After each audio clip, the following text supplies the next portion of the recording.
Okay, so my next guest is Ivor Cummins, who's an analyst and biochemical engineer, and who was all over COVID from the very first day when that ship, remember the ship that came into Japan? Well, the numbers didn't quite add up. And Ivor, when you get to know him, Ivor's a numbers guy. He just looks at the numbers and lets the numbers do the talking. He's done thousands of podcasts and interviews over the last number of years. He's gone from being a conspiracy theorist branded by the mainstream media to somebody that they now kind of steer clear of, because an awful lot of what he has said has actually come true. And that's why I've invited him to talk to me tonight. And we'll get into the interconnection with the Immigration Pact vote that's going through the Dáil as well in just a moment. So Ivor, thank you so much for coming to talk. Oh. Ivor, I wanted to go back to the very outset. When the vote came in Japan that time, and you're looking at the data, it became quickly apparent to you that there was a complete disconnection between the propaganda that was circulating around and the actual data that was coming through relative to what you taught me at the time, the Gompertz curve, on how viruses work. And that's what got you going, but you've gone deeper and deeper and deeper into the topic and expanded out your analysis as matters have arisen. So that's what I want to catch up on. I want to ask you about how you see the interconnections now compared to what you're looking at at the start of COVID-19. Yeah, absolutely, Eddie. So the Diamond Princess cruise ship was perfect, a Petri ship, as we were calling it at the time. And it was absolutely fantastic in a way. Very sad for the few people who passed. But the people who passed were 7 or 8 people in their late 70s and late 80s. And out of 3,700 people, there were around 2,600, I think, kind of staff, etc. And nothing happened to them. And only a few very aged people passed away, and they might have passed away anyway. So you didn't even need an envelope. You could do it in your head that this has a probable kind of fatality rate, 0.15, 0.2%, which is in the envelope of a severe seasonal flu. And it's clearly highly focused on the very aged, so probably nursing homes would be the biggest target of this disease. And it was quite clear. So when my wife said to me, do we need to get masks? And I said, why, in March? This COVID thing. And I said, but that's nonsense, because I had the data. And it turned out, the funny thing is, with all the data that came out since, the UK had a 0.1% excess mortality in the whole of 2020. And Sweden, with no lockdown and no masks and kids in school, had 0.055. So a half of 0.1%. So the Diamond Princess, in the end, almost overestimated for healthy Western populations. So that was it. And then when we go on then to the next phase of it, right, which was the emergency use authorized drugs. I find it hard to call them vaccines because they change the definition of a vaccine, as you know, in the middle of it all.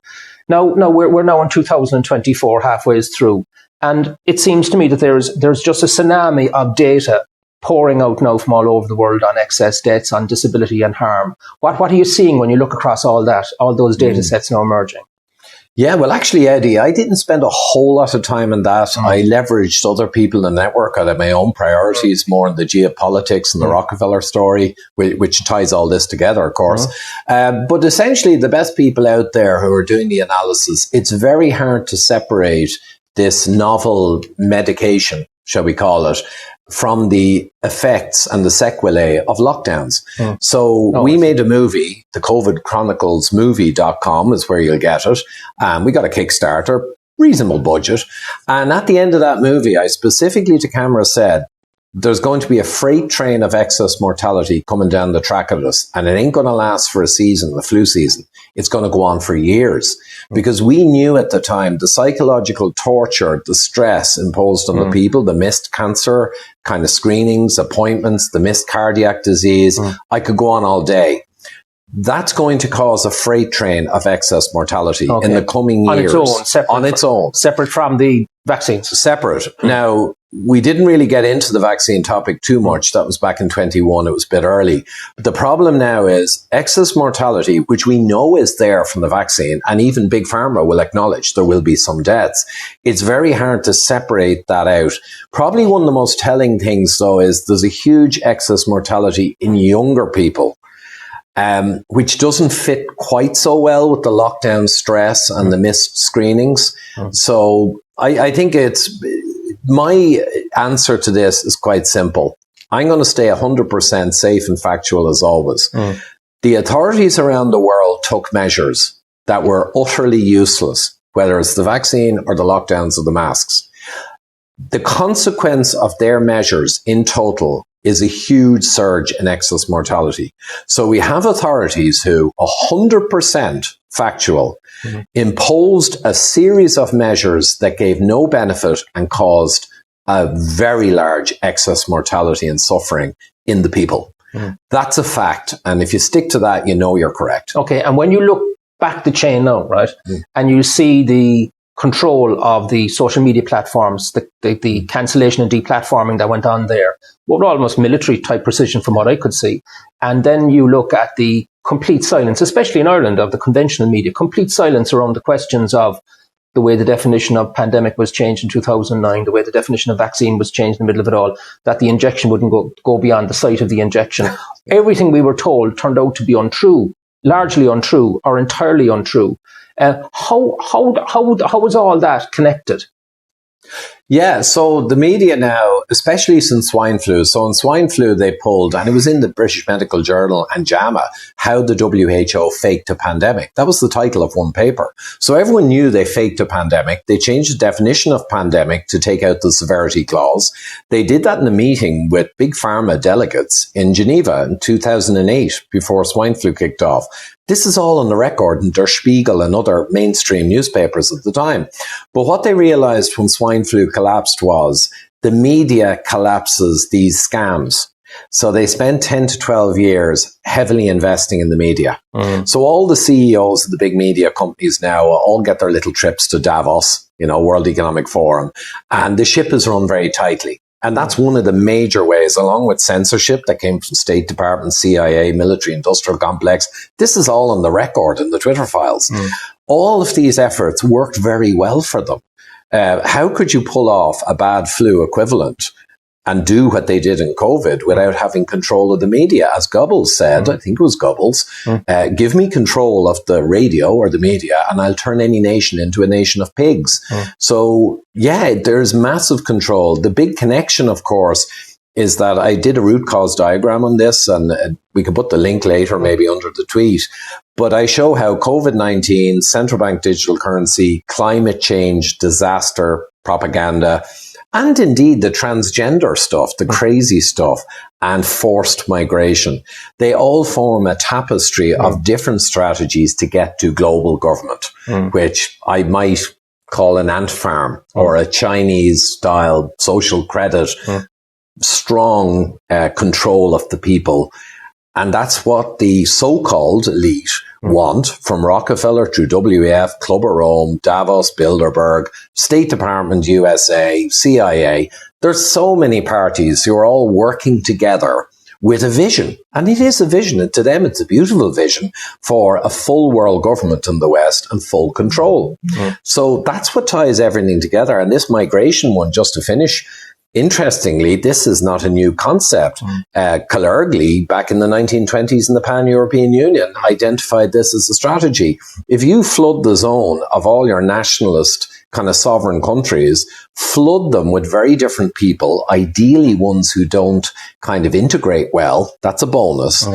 What you'll do is you'll just break down those societies and then you'll make them much more amenable to join into a Pan-European Union 100 years ago, or a new world government through the UN, which is today. But it's the same strategy. And it's just amazing to watch it in real life happening. Were you surprised then by, I mean, they rarely get setbacks, but the major setback was in Geneva on the June weekend when they failed to land the pandemic agreement before they even got there, and then they watered down the regulations. In fact, Article 1 of the regulations, which had taken out the word non-binding 164 times, was reversed.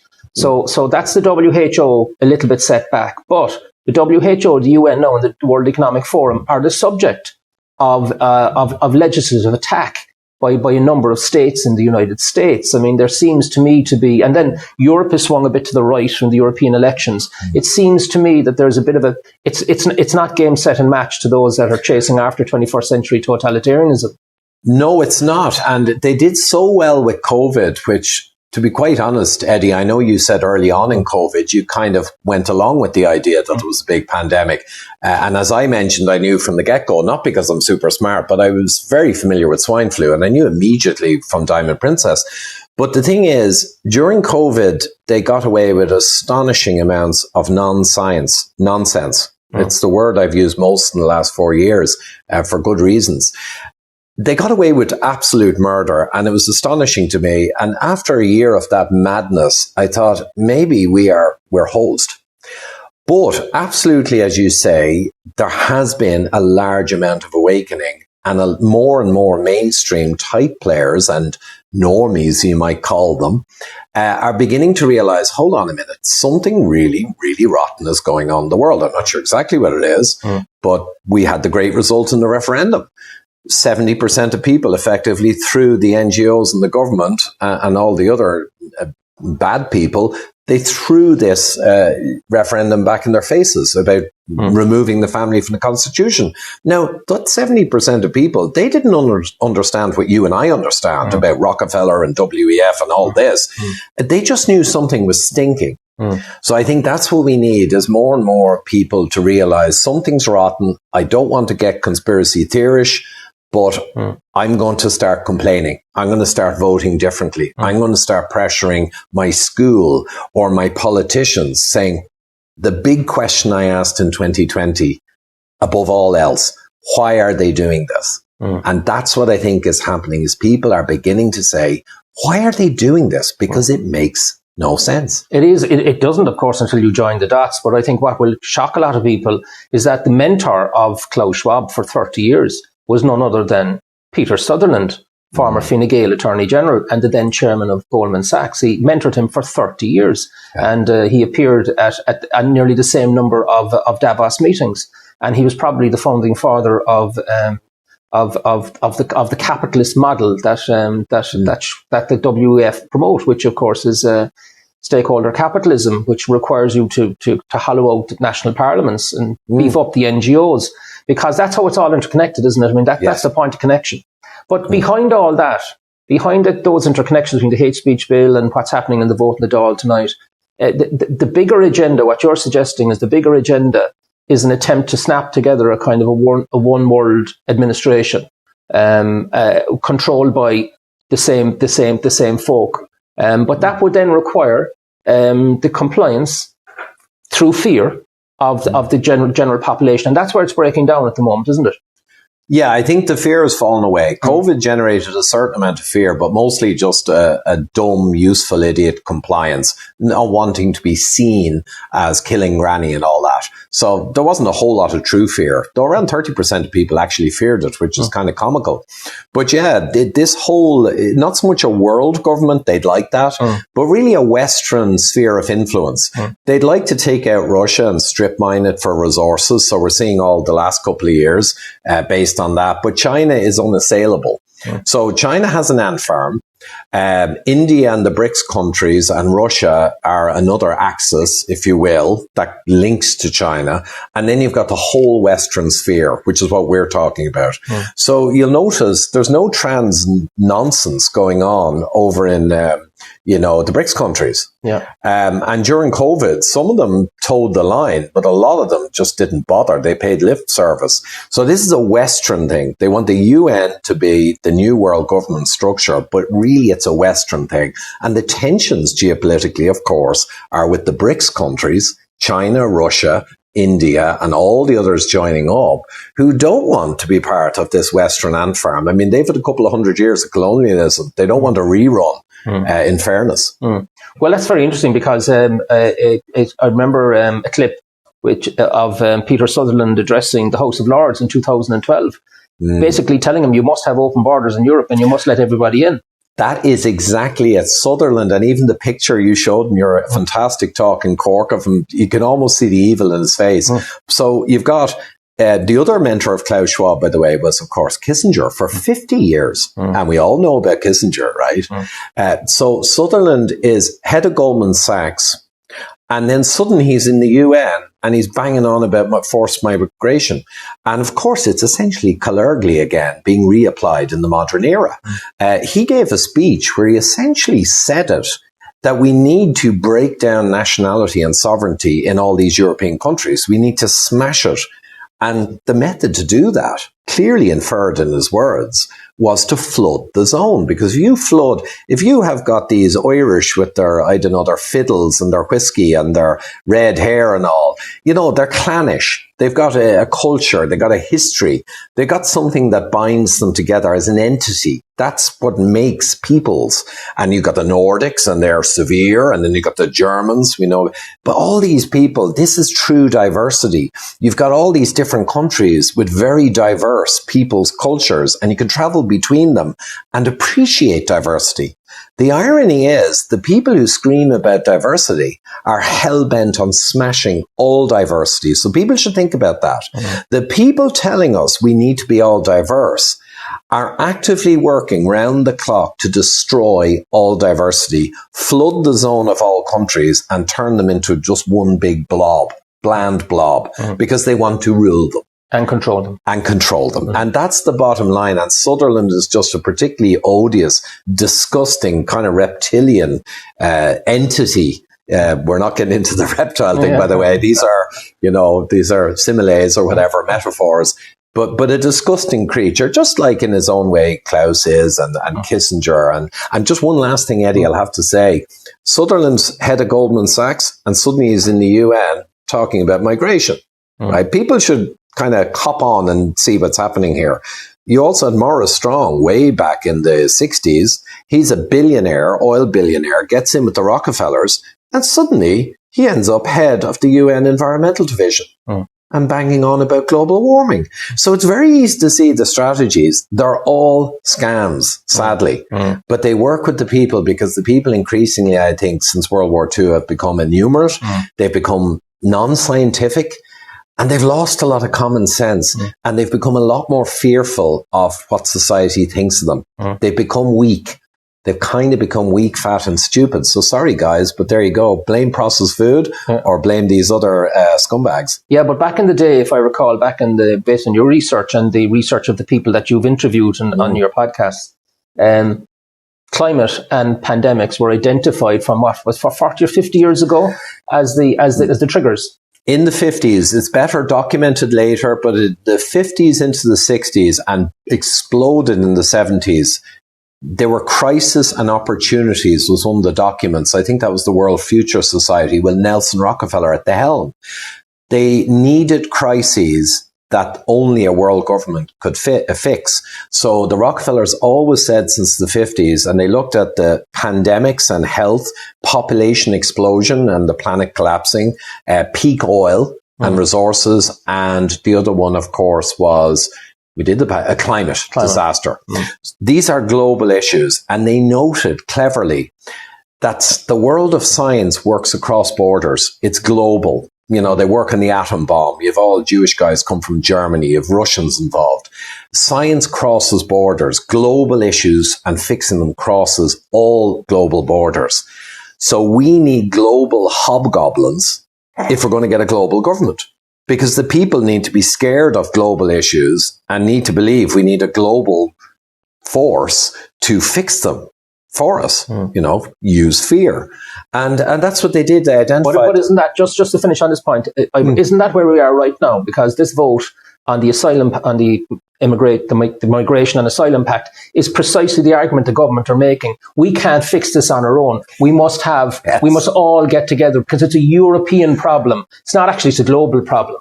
But you can't be on your own. But Denmark have decided not to opt in. Absolutely. So the Danes, I think, there's more and more politicians waking up, or I think in many cases, like the Irish referendum, it requires I've always said it, most of our politicians are puppeticians now. They're on the blower to the big guys up top, whether it's Davos or the EU Commission, it doesn't matter. As soon as we vote them in, they learn very quickly who the powers that be are. So it's very hard to go after politicians directly. But if the grassroots are woken up, they will pressure the politicians and we'll see people turning. And I think in Denmark's case, that's something that happened. And even a few good men or women. Sweden had Anders Tegnell and the other guy, I forget his name now, but just a few good people in their health department and a kind of a constitution that did not allow politicians to make decisions on health. All they needed was a few things like that. And they actually didn't do lockdowns, masks, or take children out of school. So we need the people to awaken, and this should help with that, along with everything else. And the people then, when they push back, we've seen in the referendum, we saw with the masking of kids under 10 in Ireland back in 2020, in those dark days, a bunch of parents turned up at Dáil and they dumped that plan to mask our kiddies, our young kiddies. And that, on the final point I'll add, remember how fundamentally evil these people are, whether it's the banality of evil of the bureaucrats and the useful idiots and the politicians, or whether it's the elemental evil of the big players that we mentioned. Either way, I'm not religious at all. People know that. But we're dealing with good versus evil here. Make no mistake about it. Okay. Ivor Cummins, thank you so much. Thank you, Eddie. Thank you.